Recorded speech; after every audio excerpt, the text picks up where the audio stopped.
не потсетува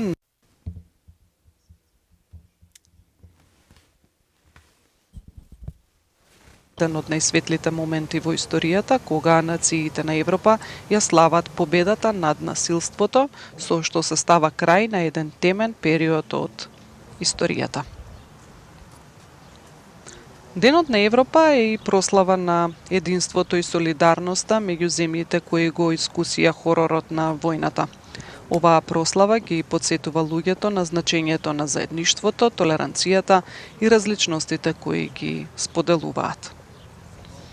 Истовремено се промовираат и европските вредности, како што се демократијата, слободата, мирот, правата на човекот и владењето на правото генерално. Се одбележува и роденденот на Европската Унија како моќен сојуз на силни држави, подготвени заедно да работат за економска благосостојба на своите граѓани. Од тие причини, прославувањето на Денот на Европа е важно не само за незината популација, туку и за целиот свет, бидејќи овој моќен сојуз е значаен играч во светската политика, економија и култура.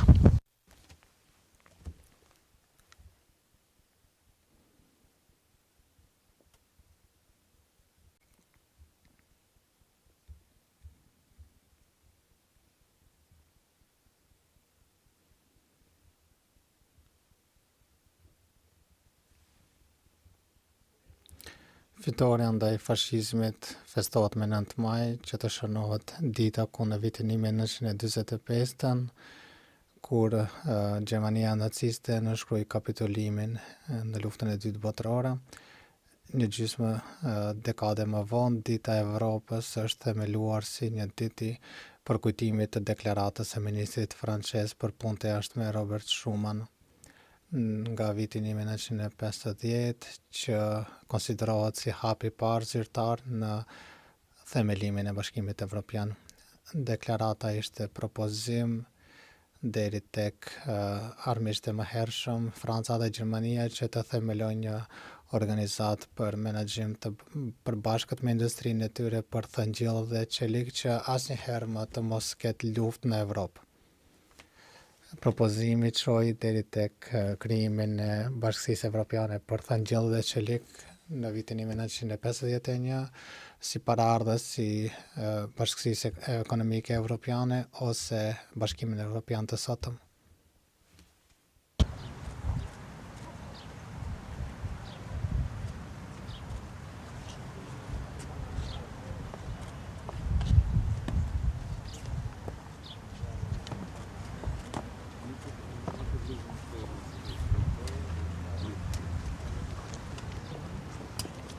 Победата Fitoria ndaj fashizmit është një nga triumfet më të mëdha të demokracisë, lirisë dhe të drejtat e njeriut në historinë e njerëzimit. Fashizmi ishte një doktrinë politike ideologjike që merrej me nacionalizëm, autoritet, antikomunizëm dhe ka promovuar dhunën dhe nënçmimin e qytetarëve.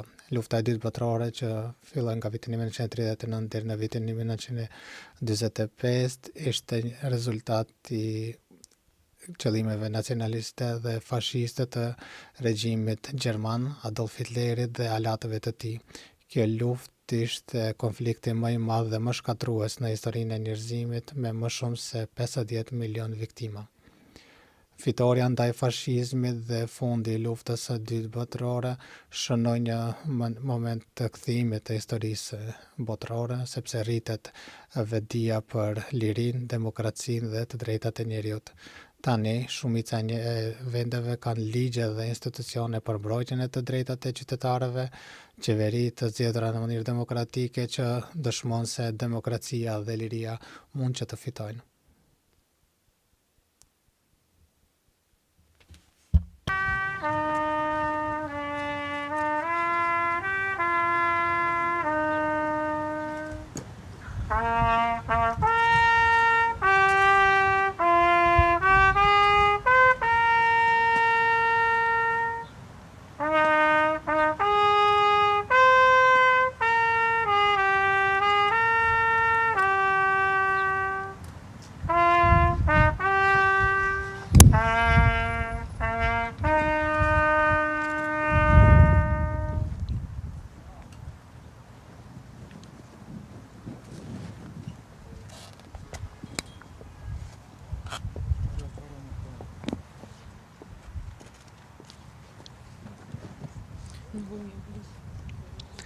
Европските земји многу порано Vendet evropiane shumë herët filluan me shënimin e festës së sotme. Me 6 maj në Bruksel, qytetarët kishin mundësi që ti vizitojnë institucionet evropiane dhe të marrin përgjigje të pyetjeve të tyre. Ngjarje janë paralemruar edhe për vikendin që vijon. Sot Unioni është një koqiri festivalit të vitit evropian të aftësive nga 27 vendet anëtare të Bashkimit Evropian dhe nga gjithë bota.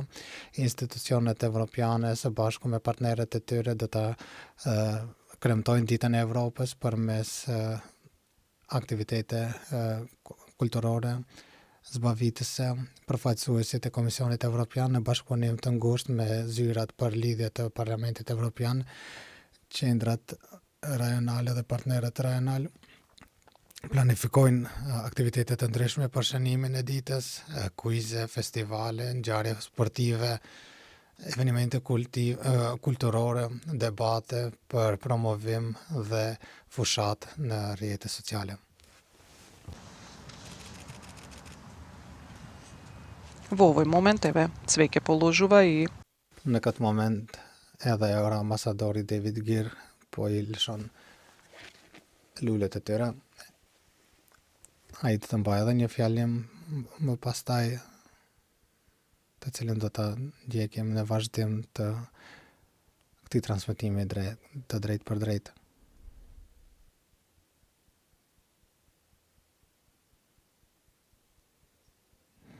Bashkimi Evropian paraqet një integrim të vetëm të vendeve sovrane evropiane të cilat janë bindur që të shpërndajnë një të ardhme të përbashkët dhe të bashkohen. Dhe në këtë mënyrë të ndërtojnë sovranitetin e tyre nacional. Vendet anëtare të Bashkimit Evropian, një pjesë të autorizimit të tyre për marrjen e vendimit ja delegojnë institucioneve evropiane që i kanë krijuar që të mundet vendimet për punë specifike me interes të përbashkët të miratohen në rrugë demokratike në nivel evropian.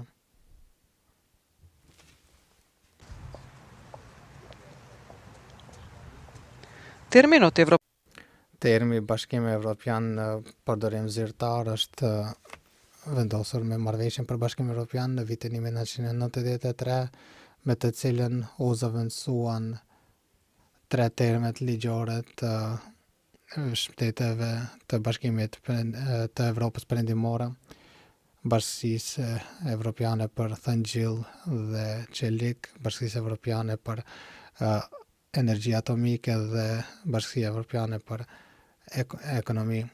Procesi i integrimit evropian sot ka ndikim në gjithë kontinentin, ajo është pjesë e botës që po ndryshon shpejt dhe i duhet një formë re stabilitetit. Zhvillimi i qëndrueshëm, trendet populiste, dinamika ekonomike, solidariteti social dhe përgjigja e avancimit të shkencës janë çështje që nuk munden të zgjidhen në mënyrë të suksesshme në nivel nacional. Sot, në shekullin e 21, afron ardhmëri më të ndritur dhe e përballë Evropën me sfidat e reja. Unioni është i hapur për çdo vend evropian që do t'i plotëson kriteret demokratike, politike dhe ekonomike për antarësim. Zgjerimi e ka përforcuar Evropën, e kanë bërë më të sigurt dhe e kanë rritur potencialin për tregti dhe rritje ekonomike. Institucionet e Bashkimit Evropian e kanë dëshmuar vlerën e tyre, por ata duhet që të adaptohen që të mund të ballafaqohen me zgjerimin e Bashkimit Evropian dhe detyrat e mëdha që duhet t'i mbaroj.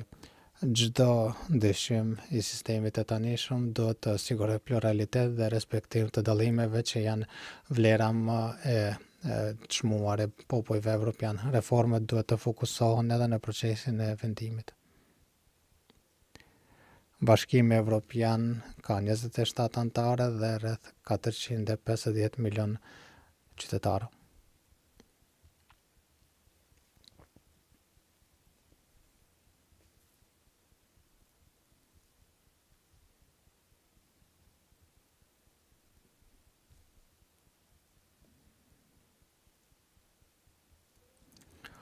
Bashkëpunimi me vendet anëtare bazohet në lëvizje të lirë të shërbimeve njerëzve dhe kapitalit në suazat e Bashkimit Evropian, pa kufizime në llojin e doganave ose pengesa të tjera. Me qëllim që të funksionojë kjo, Bashkimi Evropian e vendosi e themeloi tregun e brendshëm. Vendet anëtare të bashkimit bashkëpunojnë edhe në fusha tjera: mbrojtje të mjedisit jetësor, bujqësia, lufta kundër krimit të organizuar.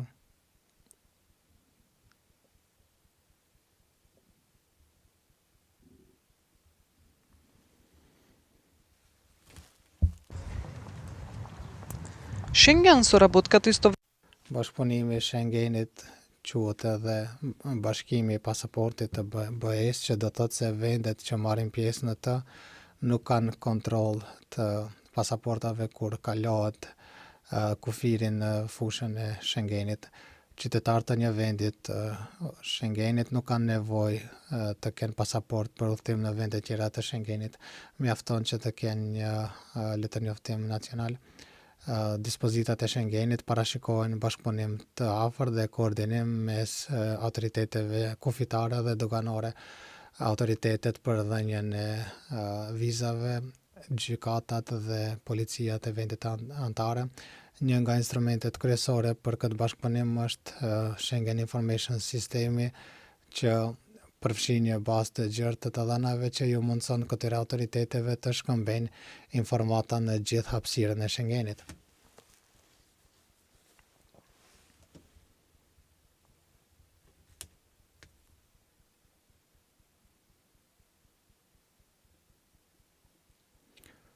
Sfida kryesore është që të ruhet paqja dhe siguria edhe jashtë kufive të Bashkimit Evropian.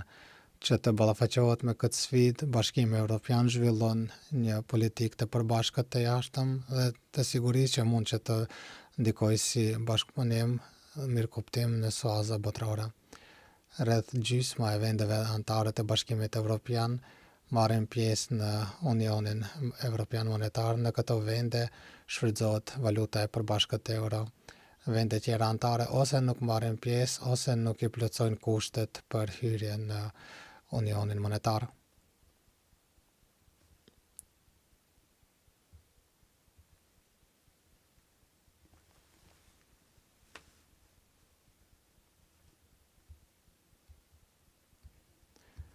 Një vend anëtar nuk guxon që t'i favorizon shërbimet dhe produktet e saj, duhet që të mundsohet shitje dhe blerje në kushte të njëjta në gjithë territorin e Bashkimit Evropian. Për këtë, Bashkimi Evropian ka një shkallë të përbashkët doganore dhe një politikë të përbashkët tregtare. Qëllimi i politikës së Bashkimit Evropian është që të siguron bujqësitë të vazhdueshme dhe prodhimtarim të ushqimit të shëndosh. Një pjesë e buxhetit të madh të Bashkimit Evropian shpenzohet më për këtë politikë. Bujqësia dhe zhvillimi rural janë kruciale për shfrytëzimin e tokës dhe ballafaqim menaxhim me resurset natyrore në fushën evropiane. Përforcimi i politikës zhvillimore rurale janë prioritet për Bashkimin Evropian.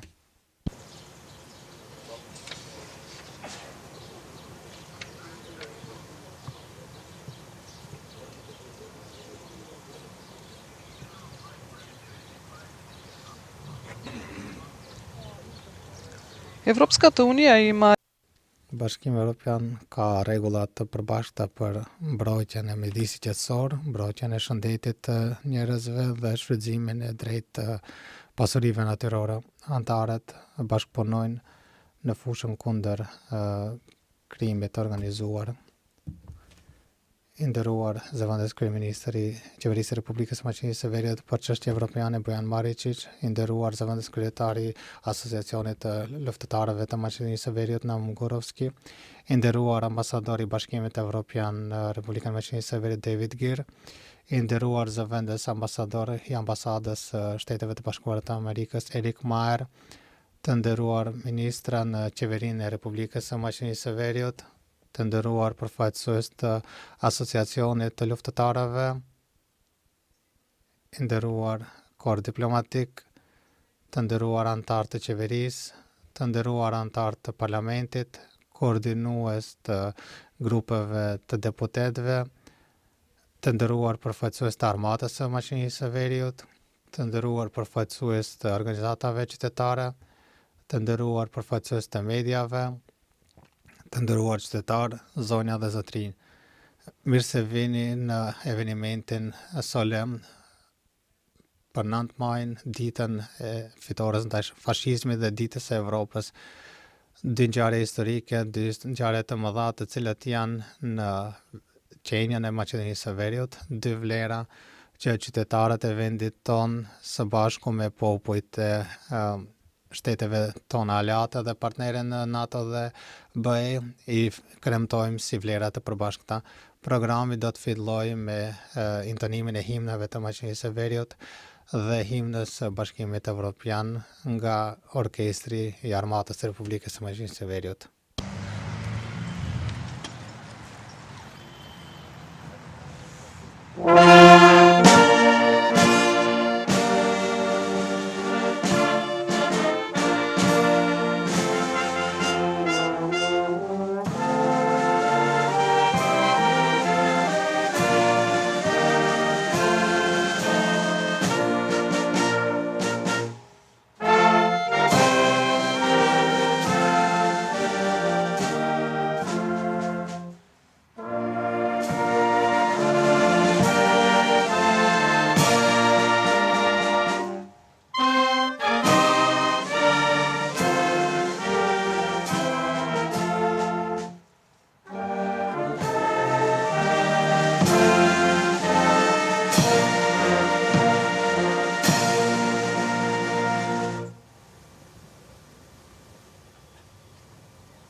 Им благодариме на членовите на воениот оркестар. Ne falenderojmë orkestrin e Armatës së Republikës së Maqedonisë së Veriut. 9 maj 1945, si ditë e fitores ndaj fashizmit, është një datë e shënuar me shkronja të arta në historinë e Maqedonisë së Veriut, si ditë ku së bashku me forcat progresive evropiane dhe Shtetet e Bashkuara të Amerikës është shpallur zyrtarisht fundi i luftës së dytë botërore dhe ditë kur u shpall dhe u pranua si ditë e fitores ndaj fashizmit. Për qytetarët e Maqedonisë me luftë me fitoren ndaj fashizmit erdhi edhe realizimi i ëndrrës shekullore. E krijuan shtetin e tyre. Dita e Evropës është si ditë e përkujtimit të deklaratës së ministrit të jashtëm francez Schuman në vitin 1950, që konsiderohet si hapi parë i rëndësishëm i themelimit të Bashkimit Evropian. Në emër të këtyre ngjarjeve historike, sot e organizojmë këtë eveniment që t'ju shpagohemi të gjithëve të cilat e luftuan fashizmin në luftën e dytë botërore dhe të gjithë të tjerëve që u rritën në fitoren ndaj Bashkimit Evropian.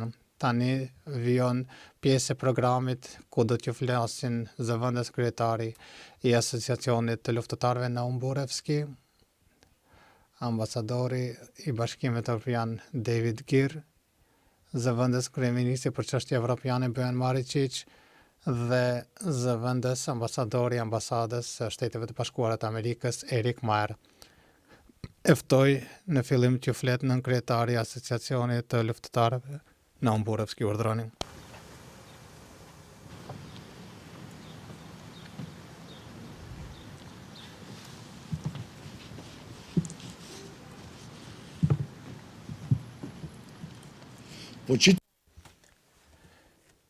Nderuar kryetar Nikola Stojanovski,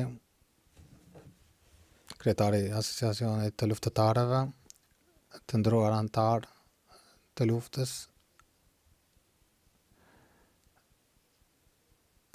të nderuar respektues të vlerave të Asociacionit të Luftëtarëve të Maqedonisë së Veriut, të nderuar përfaqësues të Parlamentit të Maqedonisë së Veriut, përfaqësues të Qeverisë së Republikës së Maqedonisë së Veriut, përfaqësues të kabinetit të kryetarit të Republikës së Maqedonisë së Veriut, armatës së Republikës së Maqedonisë së Veriut, qytetarë të Republikës së Maqedonisë së Veriut dhe të gjithë të pranishëm. Sot edhe këtë herë shprehim falënderimin ton të thellë për gjithë luftëtarët e cilët duke sakrifikuar jetën e tyre e merituan vendin e tyre në luftën nacionale çlirimtare.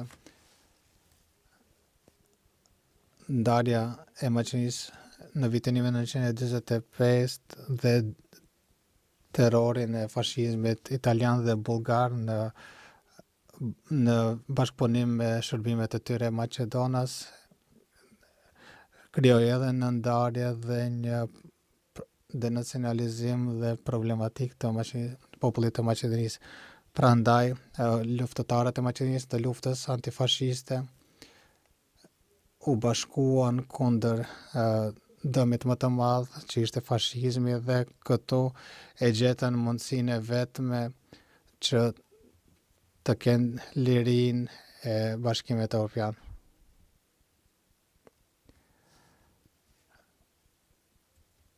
Asociacionit nga epopeja bullgare dhe nga Republika e Krushevës përmes aksioneve ilegale në ballafaqim me policinë e jashtme, luftëtarët të impresionuar nga ngjarjet e historisë së Maqedonisë në mënyrë të vetme i mbanin emrat e Goce Delçevit, Pjetër Guri, Pitu Guli, Janez Sandanski dhe nuk është një asociacion që Parlamenti i parë i Asnomit është mbajtur në vitin 1924. Kjo datë mban një simbolik historike, ndërsa epopeja e 2 gustit të vitit 1944 e shënon faktorin e lirisë të popullit Maqedonas dhe vazhdimit të luftës shekullore të popullit Maqedonas për shtetin e tyre. Lufta e popullit Maqedonas për luftës antifashiste ishte shumë më specifike. Lufta ushtria Maqedonase dhe populli Maqedonas luftonin për identitetin e tyre nacional. Specifika e luftës ishte në atë se në teritorin ton nuk ishte luftë vllavrasëse, siç ishte rasti në vendet e tjera të Jugosllavisë. Luftëtarët shpesh i shpallosnin sloganet revolucionare rrof Maqedonia dhe vdekje fashizmit, liri popullit, por luftëtarët që u maltretuan nga fashistët bullgar e thonin deklaratën e Koqëracinit, lind njeri dhe vdes si rob.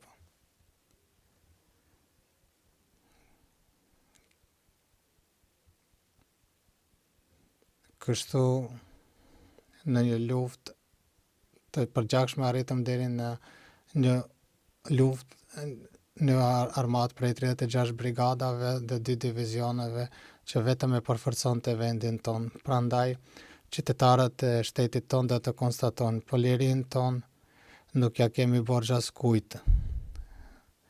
Duke mbaruar luftat, luftëtarët me entuziazëm u angazhuan në krijimin e pushtetit popullor, ndërtimin e shtetit. Historia e re dhe faqja e re nuk ishte e lehtë, gjithçka duhet që të fillojë në fillim, të ndërtohen në rrugë, shkolla, banesa, spitale, fakultete, universitete dhe akademi. Periudha ku sistemi socialistik ka plyer kriza në gjithë Evropë,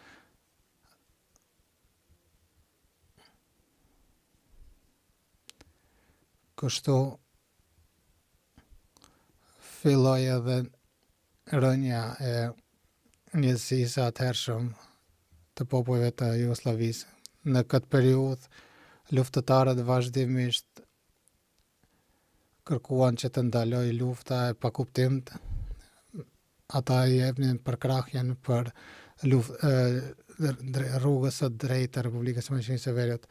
Luftëtarët kishin revolt kundër partive për luftën për pushtet, sepse atyre i linin anash interesat shtetërore dhe vepronin në kundërshtim me interesave nacionale të shtetit, dhe në disa raste kishte edhe ngjarje nacionaliste. Në disa raste manifestoi jo tolerancë në ngjarjet nacionale. Me përkrahje për shtetin ton,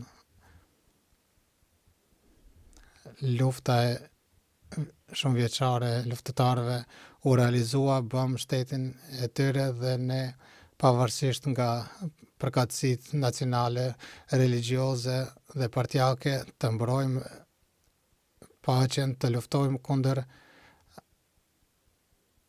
politikës botërore, sepse kjo është shteti joni vetëm. Zgjidhja e asociacionit luftëtarëve të jetë antarësim më shpejt në Bashkimin Evropian, në Evropën pa kufi në fund. Më lejoni që t'ju uroj këtë ditë që është e shënuar në historinë e Republikës së Maqedonisë së Veriut, që duhet ta kujtojmë dhe gjeneratat ta festojmë, sepse meriton vend të veçantë në histori.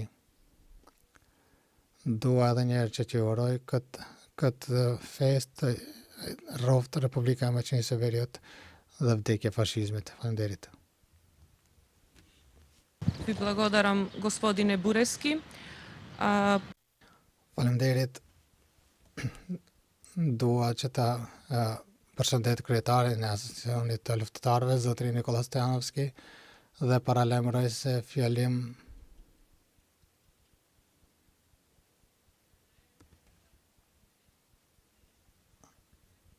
do të ketë edhe zëvendës kryetari I parë, Artan Grubi, para se të vazhdojmë ta dëgjojmë përkthimin.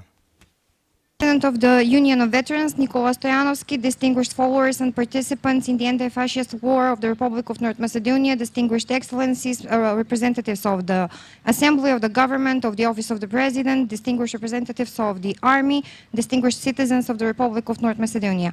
It is with great honor that today we extend our deepest gratitude to all those fighters who sacrificed their lives and earned their exceptional place in the collective memory, this eternal light of Macedonia. Following the last division of Macedonia in 1941 and the terror of the Bulgarian and Italian fascists in union with their servants, the Macedonians were very heavy with anger for the new slavery that was in front of them and this new division and more dramatic than nationalization of the Macedonian people.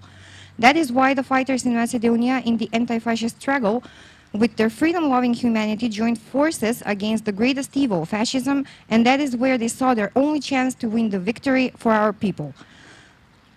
We grew from the roots of the Karposh Rebellion, the Brsjak Revolt, the Razvuk and Kresna rebellions, the Ilinden Saga and the pledge of the Khrushchev Republic, through the illegal actions and clashes with the foreign police and army. The fighters, impressed by the events of the older history of the Macedonian people, consequently decided that the partisan detachments shall bear the name of the heroes, Goce Delchev, Janez Sandanski, Dame Gruev, and it was not by accident that the first meeting of Osnom took place exactly on August 2nd, 1944. This date bears it in itself historic symbolism and roots that date from long ago, and the saga of August 2nd, 1944 marks the torch of freedom of the Macedonian people and the continuity of century-long fight of the Macedonian people for their own country. The struggle of the Macedonian people during the anti-fascist war was much more specific. The Macedonian army and the Macedonian people fought for their national identity and for their own country. The specifics of nob of the Macedonian people lie in the fact that there were no fratricidal clashes on our territory, as was the case in other Yugoslav federal units. I want to mention that the fighters during the war often used revolutionary motives, such as long live Macedonia, death to fascism, freedom to the people. However, the fighters who were cruelly tortured by the bloodthirsty Bulgarian fascists also used lines from the poet revolutionary Kočo Radzin, "Be born as a man and die as a slave." In their determination to fight with arms and the People's Army, the only option was to win and create a country. So in unequal and bloody fight, we managed to establish an army of 100,000 people with 36 brigades, 7 divisions and 3 corps, an army that liberated our country. And that is why the citizens of our country will say, we owe our freedom to no one. Concluding the war, the enthusiastic fighters started creating the people's power, built on the foundations of a ruined and robbed country. This new page of our history was not an easy one. We had to start from the beginning to build roads, housing, schools, manufacturing organizations, hospitals, universities, and academies. The period when the socialist system entered a crisis throughout Europe and the fall of the Berlin Wall announced that the socialism is leaving the stage, and then the dissolution of the federation began, the community of the Yugoslavs. During these turbulent times, the fighter constantly and efficiently insisted on terminating the mindless war. They responsibly underlined their support for the independent path of the Republic of North Macedonia.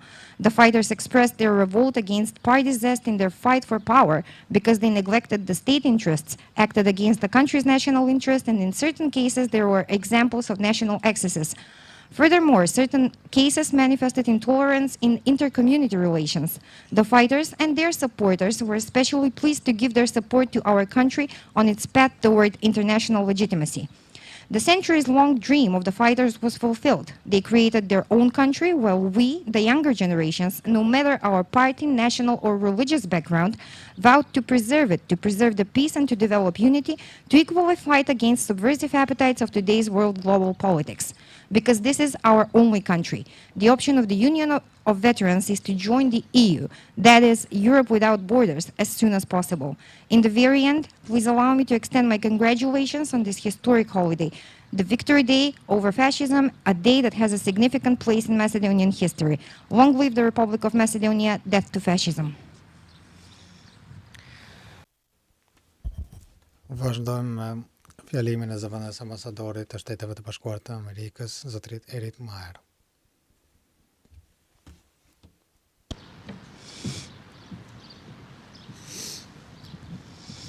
Deputy Prime Minister Marucic, Deputy Prime Minister Gruby, Ambassador Gear, Excellencies, Dr. Stoyanovsky, and members of the Veteran Association, ladies and gentlemen, good morning. 78 years ago today, the Nazi regime unconditionally surrendered, bringing to close the greatest threat that Europe had ever faced. Today, here in North Macedonia, we are honoring those who served and sacrificed so that this country and every other nation in Europe can stand as one in thanks and in tribute to those who paid the ultimate price for freedom. Their courage and resolve have been an inspiration for generations that came after to work harder for peace and prosperity, to build partnerships and resolve differences constructively, to make sure that a terror so total and so senseless could never again threaten the lives and the rights of Europe's citizens. Të ndëruar zëvendësky ministër Majit dhe grupi, ambasador, Gir, Asociacion të Luftëtarëve, para 78 vitesh, në ditën e sotme, regjimin nacist u u dorëzua dhe ju dha fond kërcënimit më të madh që u ballafaqua Evropa. Sot Maqedoninë e Veriut i respektojmë ata që kanë shërbyer dhe kanë sakrifikuar që ky shtet dhe çdo popull tjetër në Evropë të jetë i bashkuar dhe të tregojë falënderim për ata që kanë dhënë jetën e tyre për lirinë. Guximi i tyre është inspirat për gjeneratat e ardhshme që të punojnë për paqe dhe prosperitet, të ndërtojnë partneritet dhe të zgjedhin dallimet dhe të sigurohen që asnjëherë të mos ketë kërcënim për të drejtat dhe liritë e popujve në Evropë nga terrori dhe dhuna. Again, for the sake of a free, independent, and self-determining European community should nearly 80 years later be unthinkable. Yet it is happening right now in Ukraine. During World War II, more than 30 million lives were lost and millions more ruined. Now, as Russia's unprovoked war in Ukraine continues into its second year, we must remember the tremendous human suffering Russian leaders are choosing to cause today, not just to the Ukrainian people, but to their own people as well. Such a callous disregard for human life cannot be justified. Mendimi që burra dhe gra edhe sot duhet që të kërcënojnë për një bashkësi evropiane duhet që edhe pas të jetë pa imagjinueshme pas 80 vitesh dhe kjo po ndodh edhe sot në Ukrainë. Gjatë luftës së dytë botërore u humbën më shumë se 30 milion jetë dhe miliona të tjera janë shkatruar. Tani lufta e pa sfiduar nga Ukraina po hyn në luftën e dytë të saj, duhet që ta kuptojmë vuajtjen e madhe njerëzore që liderët rus vendosen që ta krijojnë jo vetëm ndaj Ukrainës, por edhe popujve tjera. Kjo sjellje nuk mund që të arsyetohet në asnjë mënyrë. It is to do with defeating fascism is a lie. It is a gross distortion of history, and it is a disgraceful insult to the people we are honoring today.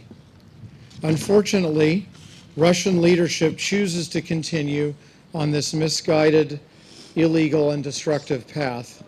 And Europe will continue to be steadfast in its defense of Ukraine's territorial integrity and the right to choose a future inside the community of peace-loving democratic nations.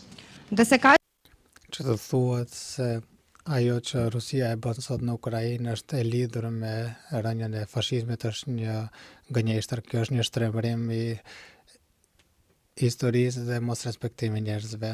Fatkeqësisht leadershipi rus vazhdoi që të udhtojë në këtë rrugë destruktive.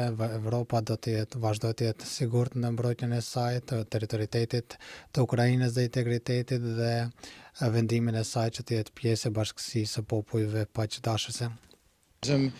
78 years ago was the catalyst that forged a stable European community, a strong NATO alliance, and security for hundreds of millions of people, including the 2 million people here in North Macedonia. This is why we pay tribute to them today and why we must continue to honor their legacy by refusing to yield when faced with threats to democratic principles and self-determination. We're recognizing today with these wreaths, thank you to the countless millions who fought and sacrificed across Europe, and thank you for the opportunity to share in this moment today.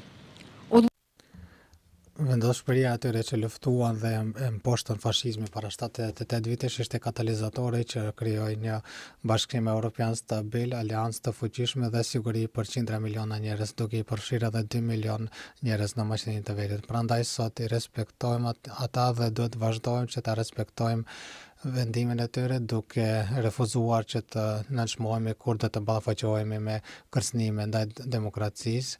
I falenderoj të gjithë atyre që lanë lufta, i falenderoj ata që i sakrifikuan jetët e tyre në Evropë dhe ju falenderit për mundësinë që të ndaj këtë moment me juve sot. Ju falenderit. Ju falenderit zotëri Majer, vijon fjalimi ambasadorit të Bashkimit Evropian, David Gir. Urdhëroni.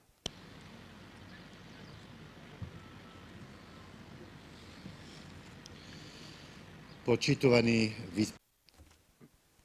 Të nderuar zëvendës kryeministra, të nderuar ministra, deputet, i nderuar zotri Stojanovski, i nderuar nënkretari i Asociacionit të Luftarëve, i nderuar zotri Mejer, zonja dhe zotrinj. Është nder që jam këtu sot bashkë me ju. Ta shënojmë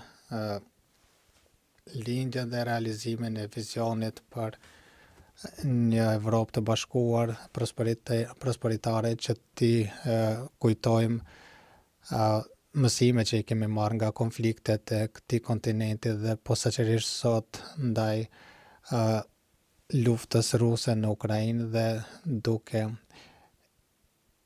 e thënë идејата е Башкимit Европјан, themëluesve të Bashkimit Evropjan. Идејата за мирна и просперитетна Европа. Да се подсетиме на лекциите кои ги научивме од долгата историја на конфликти на континентов, особено во мрачни услови на војната на Русија против Украина, и да ги повториме идеалите на оние кои што ја основа Европската Унија. Para 73 vitesh, në konfliktin më të përgjakshëm në historinë e njerëzimit, atëherë ministri i jashtëm francez Robert Schuman prezantoi një vizion lartpamës për Evropën, që do ta shndrojë konfliktin në bashkëpunim, duke i bashkuar armiqtë e mëhershëm, duke i harruar të kaluarën, duke promovuar paqen, stabilitetin, prosperitetin dhe demokracinë në interes të gjithëve. Dhe që nga kjo deklaratë historike, Bashkimi Evropian është lindur dhe është rritur nga një organizatë e gjashtë në 27 vende anëtare. На почетокот на најкрвавиот конфликт во човештвото, тогашниот француски министер за надворешни работи Роберт Шуман представи една далекусежна визија за Европа. Замена на конфликтот со соработка, спојување на поранешните непријатели и оставање на споровите во минатото, промовирање мир, стабилност, просперитет и демократија во интерес на сите. Од таа декларација се роди Европската Унија, израсна во организација од 6 до 27 земји членки. Duke mirënjohur kontributin për demokraci, respektim të drejtave të njeriut, në vitin 2012, Bashkimit Evropian ju dha çmimin Nobel. Ky rol i Bashkimit Evropian është më i shfaqur nga lufta në Ukrainë.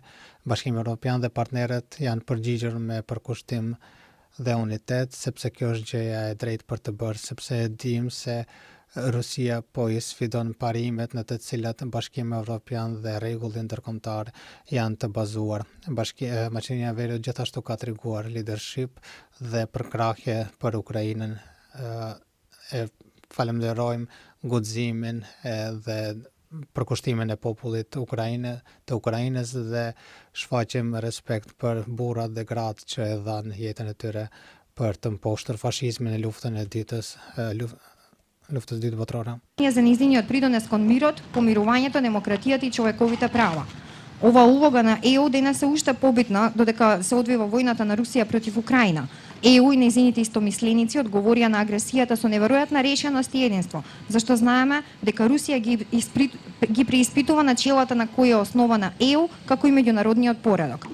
Северна Македонија покажа неверојатно водство и неверојатно лидерство со поддршката што ја даваше за Украина и сакаме да ја поздравиме за тоа, додека истовремено ја поздравуваме и храброста на украинскиот народ и оддаваме почит на мажите и жените кои се жртвуваа во Втората светска војна за да го победат фашизмот. Dita e Evropës është për të parë përpara përkushtimin për një Evropë të cilën duam që ta ndërtojmë, një Evropë e vlerave, inovacioneve që i angazhon të rinjt si asetin ton kryesor, Evropë që i paraqet sfidat dhe sot Maqedonia e Veriut është në rrugë të drejtë që të jetë pjesë e këtij misioni drejt antarësimit në Bashkimin Evropian pasi që ka hapur negociatat në korikun e kaluar. Rruga është e hapur dhe rezultatet janë të qarta.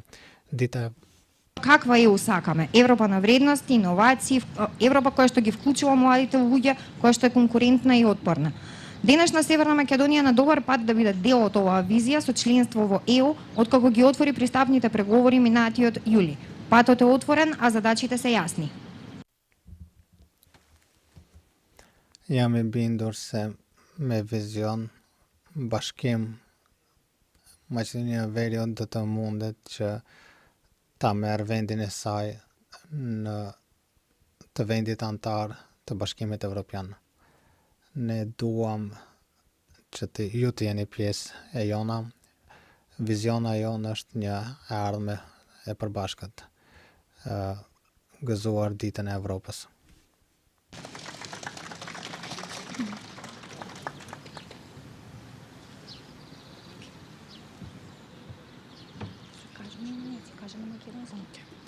Ви благодарам за вашето излагање, Faleminderit për ambasadorit Gyr.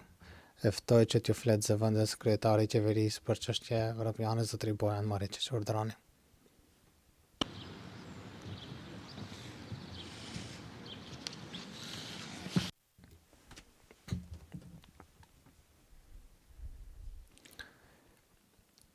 Nderuar zëvendës kryeministri I parë grupi, të nderuar kolegë ministra, deputet, përfaqësues të Korrit Demokratik, I nderuar ambasador Gyr, I nderuar kryerësi I detyrës ambasadorit të Shteteve Bashkuara të Amerikës, zotëri Mayer, I nderuar kryetar Stojanovski, nënkryetar Burevski.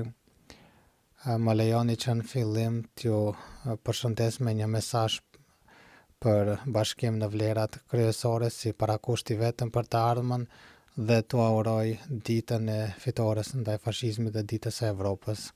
Sot I kremtojmë guximin,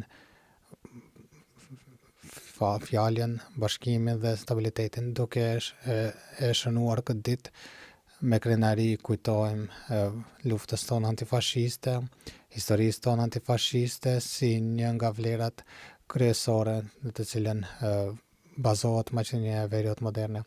Me krenari kujtojmë dhe I respektojmë luftarët që I kanë mbrojtur shtetin e tyre dhe botën nga fashizmi. Vepra e tyre na detyron që të jemi pjesë e vlerave të vërteta evropiane, duke I kremtuar demokracinë, dialogun, tolerancën si vlerë. Kjo na mban në marrëdhënie të afërta me partnerët tonë evropian, aleatët tonë strategjik, me të cilët së bashku vërtetojmë se rruga evropiane e Maqedonisë së Veriut është mënyra më e mirë për mbrojtjen e vlerave të cilat gjithmonë na kanë vënë në anën e të drejtës. Grupi, distinguished representatives of the diplomatic corps, excellencies Mayor Gyr, distinguished President Stojanovski, distinguished Vice President Burovski, distinguished colleagues. Today we celebrate courage, peace, reconciliation, unity and stability. By celebrating Victory Day, we proudly remember the Macedonian anti-fascist history and anti-fascist struggle as one of North Macedonia's greatest values. We proudly remember and pay respect to the fighters who defended their states and the world from the greatest evil of the past century, fascism. Their work obligates us to remain on the side of the European and true values, nurturing freedom, tolerance, democracy, and dialogue. It keeps us closely related to our European partners and strategic allies with whom we celebrate together, and we reaffirm that the European path of North Macedonia is the best way to preserve those values that always placed us on the justice and freedom. Fatkeqësisht, në 9 majin e këtij viti e presim në kushte të krizës ekonomike dhe të sigurisë, por me detyrim për solidaritet dhe bashkëpunim si përgjigje më të mirë për mbrojtjen e lirisë, paqes dhe progresit të Evropës. Maqedonia e Veriut është pjesë I takon shteteve të Bashkimit Evropian dhe beson në vlerat evropiane. Kjo është themeli I solidaritetit ton të sinqert me popullin e Ukrainës, me të cilin me krenari jemi në aleancë me gjithë antarëve të NATO-s dhe me popullin e Ukrainës. Të nderuar, jo rastësisht ditën e Evropës së shënojmë së bashku me ditën e fitores si projekt I suksesshëm I paqes afatgjate mes vendeve në Evropë.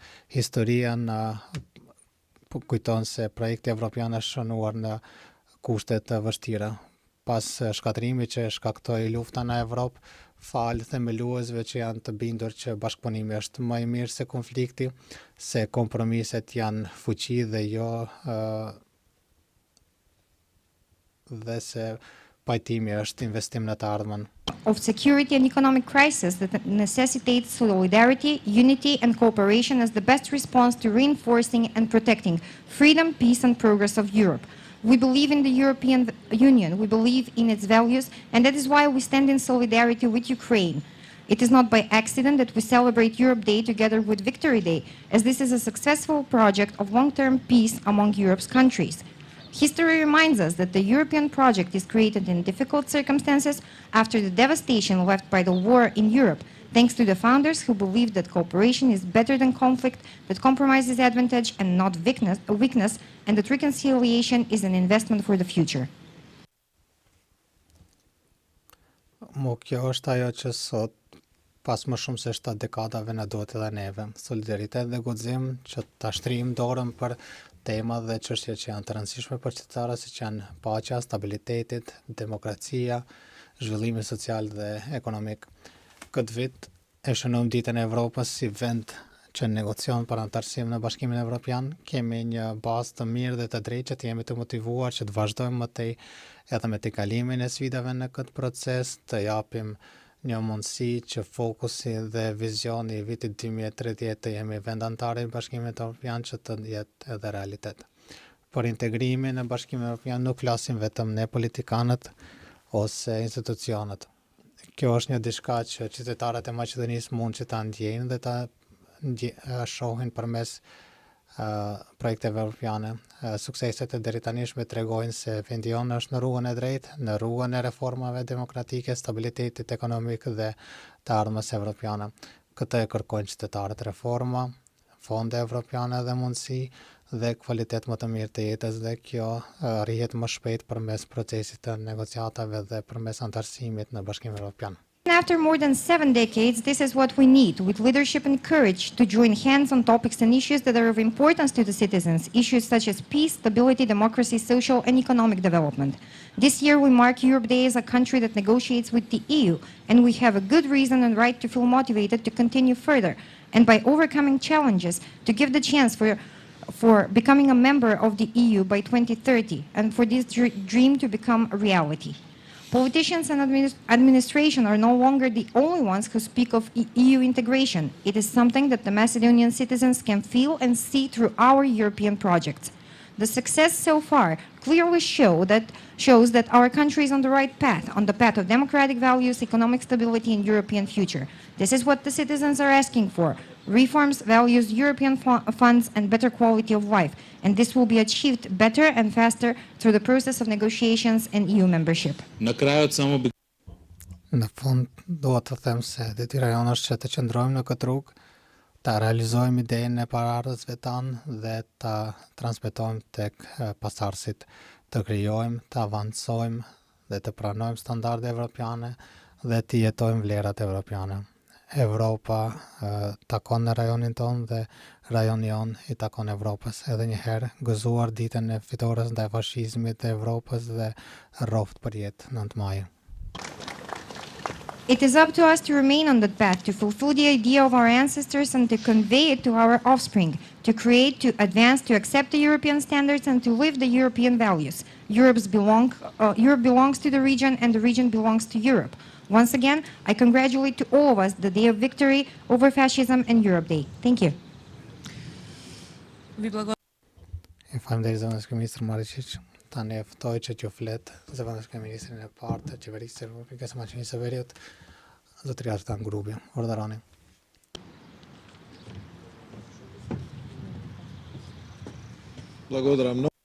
Faleminderit shumë, me dita të gjithëve.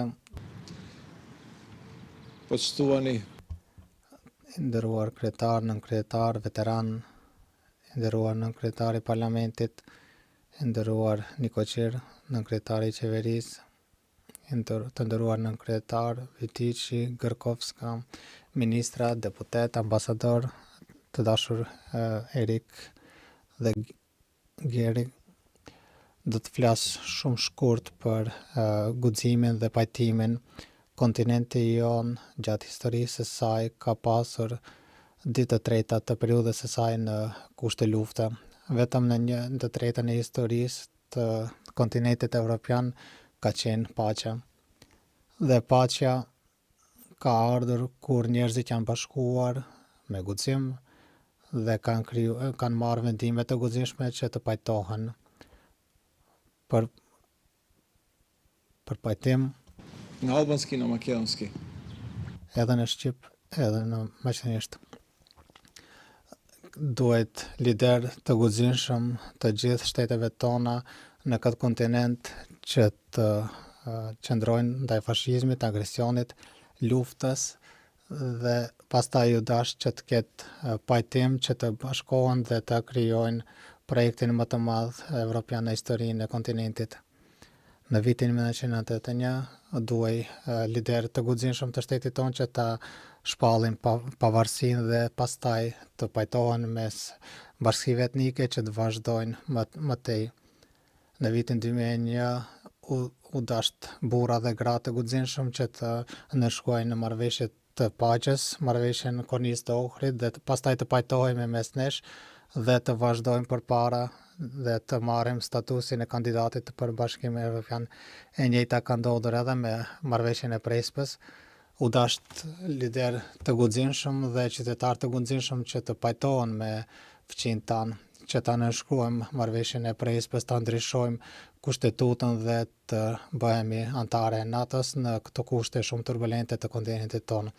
U dasht përsëri lider të guximshëm në procesin e pajtimit që të bashkohen rreth procesit të antarësimit në Bashkimin Evropian. Dhe kjo qeveri, në këtë qeveri kemi lider të cilët janë të gatshëm që ta fillojnë procesin e pajtimit dhe të marrin vendime të guximshme për të ardhmen e shtetit ton, një ardhme që i takon vetëm si vende antare e NATO-s, Bashkimit Evropian dhe komunitetit euro-amerikan. Prandaj dua që t'ju pyes të gjithë juve me rastin e këtij përvjetori shumë të veçantë në ditën e Evropës, në ditën e fitores, që të bashkohemi, të jemi të guximshëm edhe një herë, të pajtohemi dhe ta hapim ardhmërinë tonë për qytetarëve tanë.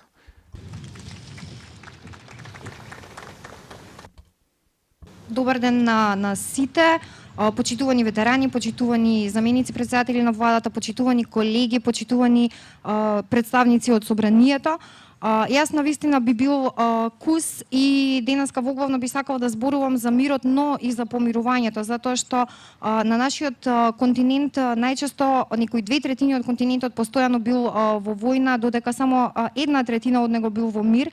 И беа потребни храбри луѓе кои што ќе носат храбри одлуки за да се дојде до мирот, а потоа, откако ќе се постигне мирот, да се дојде и до помирување.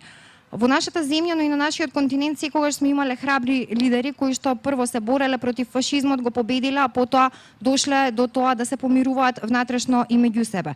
Така беше и со нашата држава. Во 1991 година ја постигнавме нашата независност, а потоа почна и помирувањето внатре помеѓу заедниците.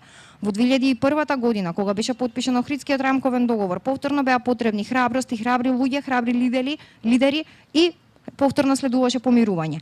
Така се случи и со Преспанскиот договор. Имавме лидери и граѓани кои што беа доволно храбри да ја донесат вистинската одлука за државата и да се помират со соседите, а со тоа ние да станеме членка на НАТО, што е навистина многу важно во денешно време. Сега повторно пред нас имаме прилика да покажеме храброст, да покажеме лидерство, сите да се обединиме за нашето членство во ЕУ. Нашата влада има лидери кои што се подготвени да зборуваат за помирување и сето тоа во корист на иднината на нашата земја, иднината која што треба да ја гледаме само во Европската унија. Затоа би сакал денес токму на оваа годишнина, на ова обележување на денот на Европа и денот на победата над фашизмот, сите да се обединиме, да се помириме и да работиме кон иднината на нашата земја. Благодарам. Благодарам и на првиот вице-премиер Faleminderit, të shkrimit parë Artan Grubi, të nderuar mysafirë, zonja dhe zotrinj. I faleminderit për pjesëmarrjen tuaj. Këtu mbarojmë me programin e solemn të sotëm, 9 maj, ditën e fitores ndaj fashizmit dhe ditën e Evropës. Ju faleminderit.